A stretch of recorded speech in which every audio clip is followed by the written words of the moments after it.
לפני כמה חודשים אני ואשתי עזבנו את גיאורגיה, לאחר שגרנו שם למשך 3 שנים רצופות. והיום יש לי את הזכות לספר לכם מה אנחנו חווינו במשך השהות שלנו בגיאורגיה. אז למי שלא מכיר אותי, אני דניאל, וזאת אשתי קטרינה. ויחד לפני 3 שנים החלטנו לעשות את הבלתי יאמן. קנינו כרטיס לכיוון אחד לגיאורגיה. ומאז אנחנו מטיילים בעולם, והיום יש לי את הזכות לספר לכם על כל הדברים הטובים וגם הפחות טובים שחווינו בגיאורגיה. בואו נתחיל מהדבר שלא כולם יודעים, אבל לי ולאשתי זה היה ממש ברייק דילר ברגע שחיפשנו מקום לעבור אליו לפרק זמן ממושך. ולא, אני לא מדבר על האוכל או היין הטעים של גיאורגיה, אני מדבר על הוויזה. כל מי שנכנס לגיאורגיה בתור תייר, בביקורת דרכונים מקבל חותמת של 365 ימים, שזה אומר שהוא יכול לשהות בגיאורגיה שנה שלמה מבלי לצאת לוויזה רן ומבלי להתרוצץ. בעוד שבמקומות אחרים כמו אירופה, אסיה, נותנים ויזות של בדרך כלל 2-3 חודשים,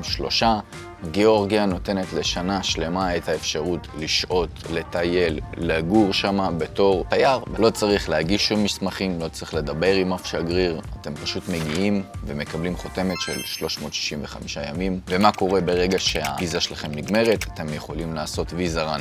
כלומר, לצאת אל הגבול של ארמניה או רוסיה, או לטוס לאנשהו ליום אחד, וברגע שאתם חוזרים אתם מקבלים עוד פעם 365 ימים שלמים לשהות בגיאורגיה. זה היה פקטור מאוד משמעותי עבורנו, כי חיפשנו מקום שאנחנו יכולים לסחור דירה לטווח ארוך, מן הסתם שזה יוצא יותר זול, ובלי כל 3 חודשים לעשות ויזה רן. עוד דבר שמדהים בעיניי בגיאורגיה זה הקלות של הקמת העסק.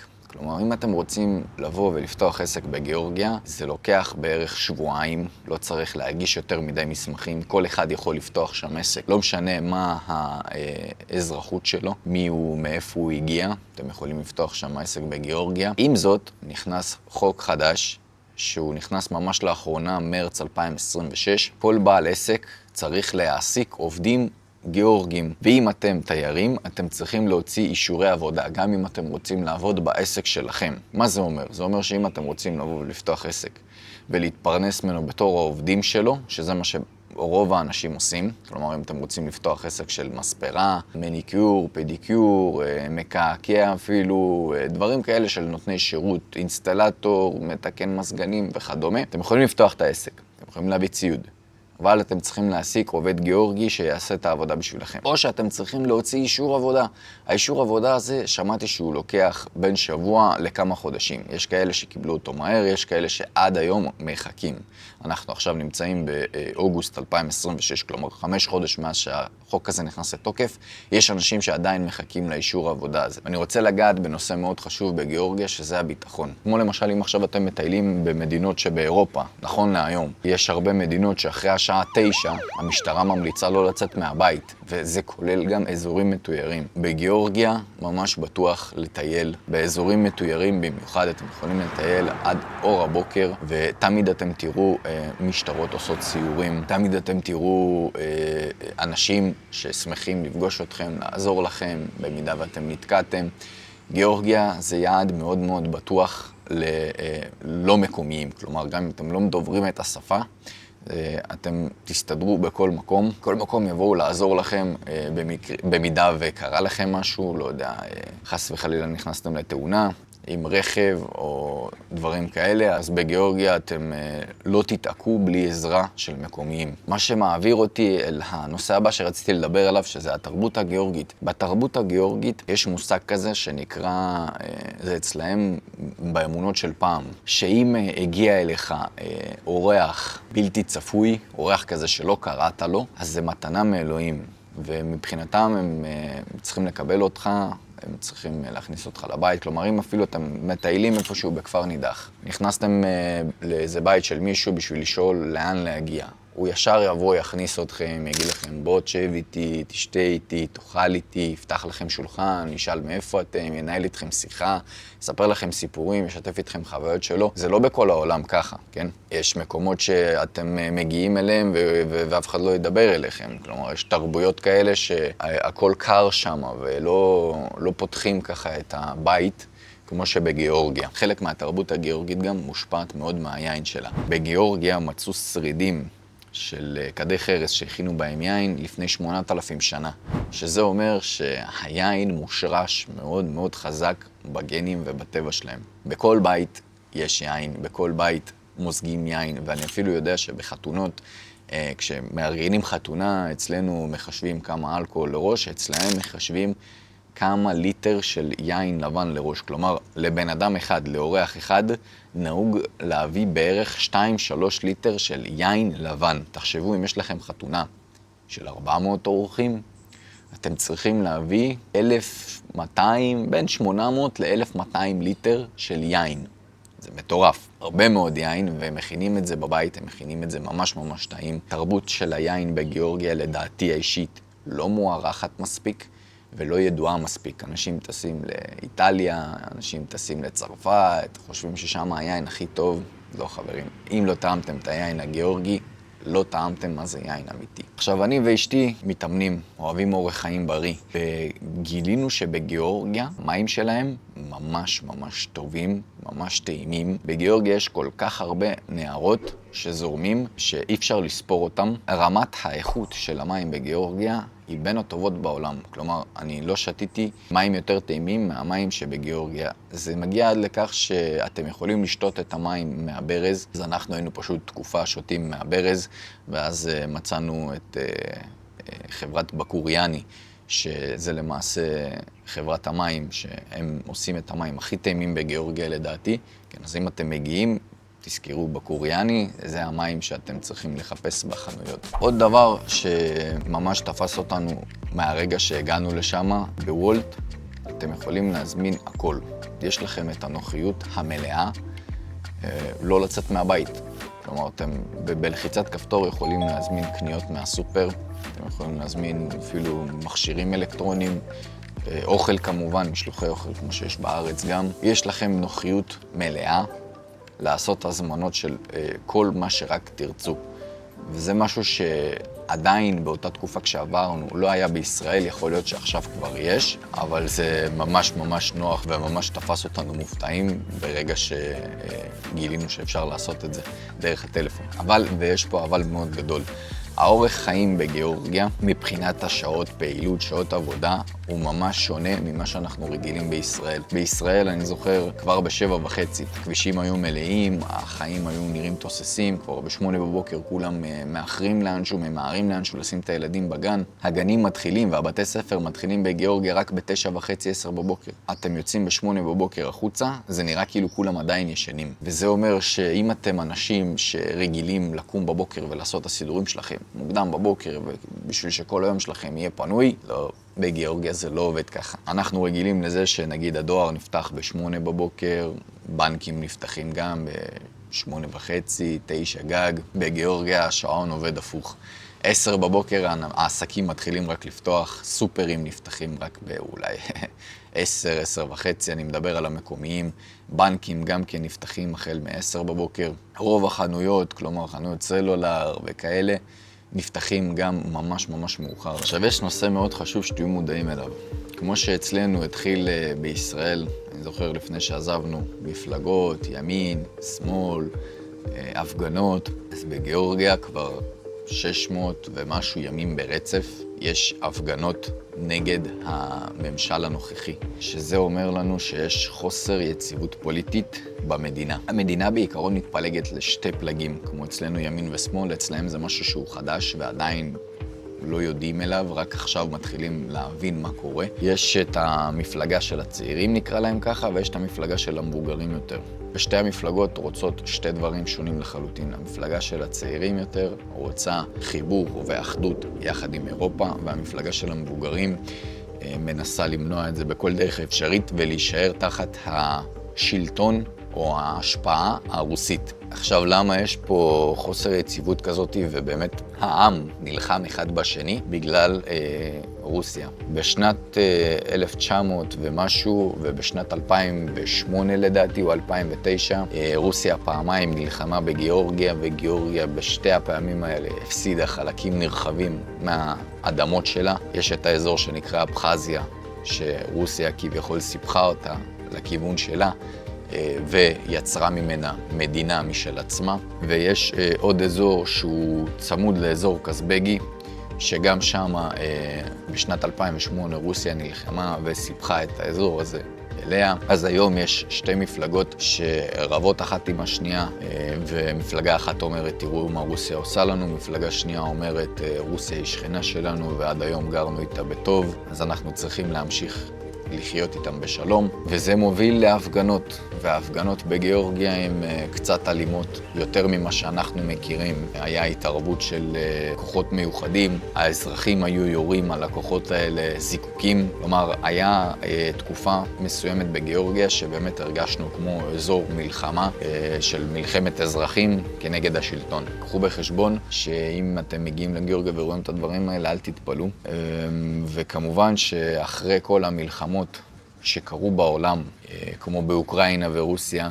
כמו בישראל, גם מאז שהתחילה המלחמה בישראל, עלו הרבה ישראלים לגיאורגיה. המחירים התחילו לזנק, ומרגישים את זה מאוד בסחירויות, מרגישים את זה מאוד בקניות, ועכשיו גם אחרי המלחמה עם איראן מרגישים את זה גם בדלק. כלומר, הדלק היה עולה בערך 2.5 לרי לליטר, ואחרי המלחמה עם איראן הוא זינק לבערך 3.6, כמעט 4 לרי לליטר, שזה בערך 70-80% זינוק, וזה משמעותי מאוד. אז קחו בחשבון שאם הייתם שומעים פעם שהמחירים בגיאורגיה הם זולים ונמוכים משמעותית, הם עדיין זולים ונמוכים בהשוואה לישראל, הם עדיין זולים ונמוכים בהשוואה לאירופה, אבל הם התחילו לעלות. כלומר, דירה שהייתם יכולים לסחור לפני 5-6 שנים $200-300 לחודש, היום היא תעלה לכם $600-700 לחודש. ויש דירות שמגיעות כבר גם $1,000-1,500 שכירות לחודש אחד, באזורים מבוקשים, נגיד את זה ככה.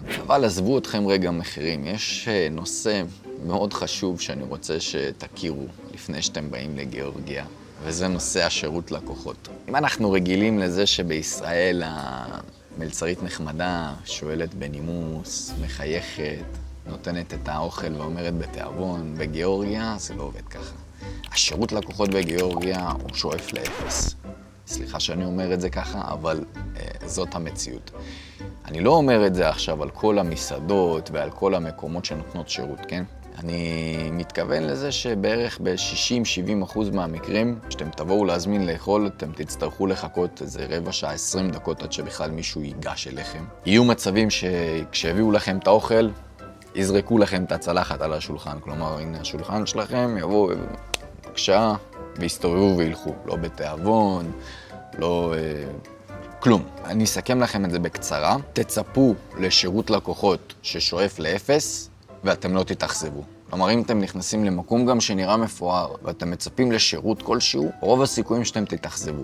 אני לא יודע למה זה בעצם, אבל יכול להיות שזה גם קשור לתרבות המקומית. כלומר, גיאורגים הם עם מאוד רציני. לא מביעים שמחה בדרך כלל. לא יודע, כל פעם שאתה מסתכל לבן אדם מקומי בעיניים ודופק, אתה יודע, חיוך בשביל להיות מנומס וזה, רוב הסיכויים הוא ימשיך להסתכל עליך בתסביך של כאילו, what the fuck, מה אתה רוצה ממני? אז יכול להיות שזה קשור לזה. בגיאורגיה יש הרבה מאוד קניונים, וגם רוב הסיכויים אתם תמצאו מה לעשות שם. כלומר, זה קניונים כמו שאנחנו רגילים בישראל, אבל השופינג בגיאורגיה לא חוויה כיפית במיוחד. מה שמחזיר אותי גם לשירות הלקוחות, אתם נגיד מסתובבים בחנות בגדים ומחפשים איזה משהו במידה שלכם, אף אחד לא ייגש ויעזור לכם, אף אחד לא ישאל, אתם צריכים עזרה, או כאילו העובדים של המקום לא יתייחסו אליכם. המחירים אומנם זולים מישראל, אבל לא זולים עכשיו ב-50-60%, כלומר, אם משהו שהוא עולה 600 שקל, בגיאורגיה הוא יעלה 450-500 שקל, כן? זה נעים לקבל את ההנחה הקטנה הזאת, אבל זה לא עכשיו משמעותי. כלומר, אני הייתי מעדיף אישית לעשות קנייה במקום שחוויית הקנייה שלי מהנה, במקום כזה שאני מקבל שירות, אם עכשיו אני צריך להחליף מידה, אני יכול לבקש מהעובדת המקומית שתעזור לי עם זה רגע, והיא תבוא ותעזור לי, תביא לי מידה אחרת, מאשר מקום כזה שבו לא מתייחסים אליך בכלל. אז אם אתם מגיעים לגיאורגיה בשביל שופינג, תחשבו פעמיים, כי שופינג לא הייתי ממליץ לבוא לשם. עכשיו, איך אפשר שלא לדבר על האוכל הגיאורגי? תראו, המטבח הגיאורגי עצמו הוא ממש עשיר וטעים. אם אתם אנשים שאוהבים מטעמים, גיאורגיה היא בהחלט בשבילכם, אבל אם אתם אנשים שמחפשים לשמור על אורח חיים בריא, פחות בצקים, פחות רטבים, יותר לאכול נגיד בשר וסטייקים וכאלה, לא הייתי ממליץ בגיאורגיה. אתם נכנסים לקצבייה בגיאורגיה, הם אפילו לא יודעים כאילו איזה נתח לתת לכם, ועכשיו אולי תגידו, אתה מפונק, אתה מפונפן, בגיאורגיה יש בשר טעים. לא, בגיאורגיה אין בשר טעים. אני עכשיו נמצא בתאילנד, ואפילו בתאילנד יש בשר יותר טעים מגיאורגיה. ואני אומר את זה בצער רב, כי באמת הפרות בגיאורגיה משוחררות. הבשר הוא פשוט לא באותה רמה כמו במקומות אחרים. אבל האוכל המקומי והאותנטי הוא באמת משמח את החך. יש הרבה מאוד מאכלים שהם ממש ממש טעימים. אבל אם אתם באים בשביל לאכול את האוכל הגרוזיני האותנטי, תצפו לעלות בכמה קילוגרמים טובים. המטבח המקומי הוא פשוט עשיר בפחמימות. עכשיו יש עוד איזה כמה נושאים שכמובן הם נושאים גנריים, כמו מבחינת הסחירויות, הוצאות, כמה עולה לחיות. אם זה נושא שמעניין אתכם, יש לנו סרטון מפורט שעשינו בזמן שגרנו בגיאורגיה או אצלנו בעמוד. אני אוסיף קישור ותוכלו להקליק על הסרטון הזה. אבל יש עוד איזה שתי דברים חשובים מאוד שחשוב לדבר עליהם ולהבהיר אותם לפני שאתם תבואו ותהיו מופתעים. אנחנו רגילים לזה שבישראל יש הרבה חתולים ברחוב, אבל אנחנו לא רגילים לזה שיש הרבה כלבים ברחוב. ובגיאורגיה יש הרבה מאוד כלבי רחוב. יש הרבה מאוד כלבים שבדרך כלל אתם תראו אותם עם מעין שבב כזה על האוזן. זה למעשה אומר שהכלבים האלה מסומנים, עברו בדיקות וטרינריות, עברו סירוס, עברו חיסוני כלבת, והם כלבים שהם תחת פיקוח ממשלתי, נגיד את זה ככה. יש 3 סוגים של צבעים. אם הצ'יפ הזה בצבע ירוק, זה אומר שהכלבים הם חברותיים. אם בצבע צהוב, זה אומר שהם פחות חברותיים, יכולים להיות קצת אגרסיביים, אבל אם הוא אדום, זה אומר שעדיף לא להתקרב לכלב הזה. אבל בגלל שיש כל כך הרבה כלבים, ומשום מה, לא משנה אם זה קיץ, אביב, סתיו, חורף, הכלבים מאוד פעילים בלילה. ומתי שאתם תלכו לישון בגיאורגיה, רוב הסיכויים שאתם תתקלו בנביחות בלתי פוסקות. לפעמים זה היה תקופות של 40-50 דקות, הם נובחים בלי הפסקה. תיקחו בחשבון שזה משהו שיכול להיות מטרד מאוד מאוד גדול בלילה. טביליסי ספציפית ממוקמת באזור כזה, שהיא בין ערים, ולפעמים יש שם הרבה מאוד רוחות שנושבות באמצע הלילה, גם באמצע היום. אם מזג אוויר זה משהו שמעניין אתכם ואתם רוצים מזג אוויר טוב, אז זה משהו שאתם צריכים לשקול, כי ברוב המקומות בטביליסי, כלומר ברוב השכונות בטביליסי, יש רוחות די חזקות שמגיעות כל כמה ימים. מבחינת המזג אוויר, בקיץ, ברוב הדירות, אני לא מדבר על החדשות, אני מדבר על הדירות קצת יותר ישנות, אין מזגנים. ברוב העסקים אין מזגנים. נהגי מוניות בדרך כלל לא מדליקים מזגנים, רק פותחים חלונות.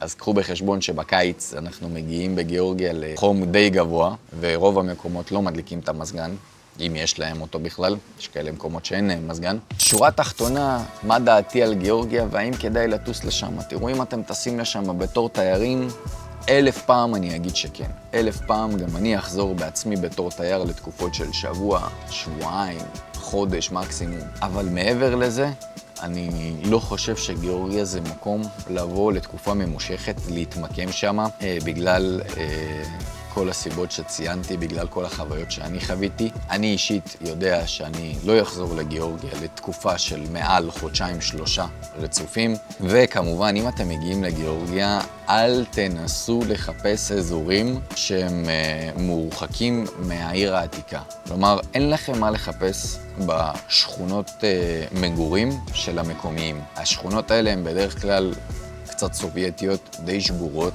ואין שם מה לעשות. המקומיים שם לא רגילים לתיירים, בניגוד לעיר העתיקה ששם דווקא כן רגילים לתיירים, מדברים באנגלית ויקבלו אתכם בשמחה רבה. אז חברים, תודה רבה שצפיתם. אם יש לכם שאלות נוספות, אתם מוזמנים לרשום אותם בתגובות. אנחנו נענה לכם אינדיבידואלי, שאלה. כרגע אנחנו ממוקמים בתאילנד בתקופה הקרובה, ואנחנו הולכים לטייל סביב אסיה. אל תשכחו לשים עוקב, ללחוץ על הפעמון. אוהבים אתכם המון, ונתראה בפרק הבא.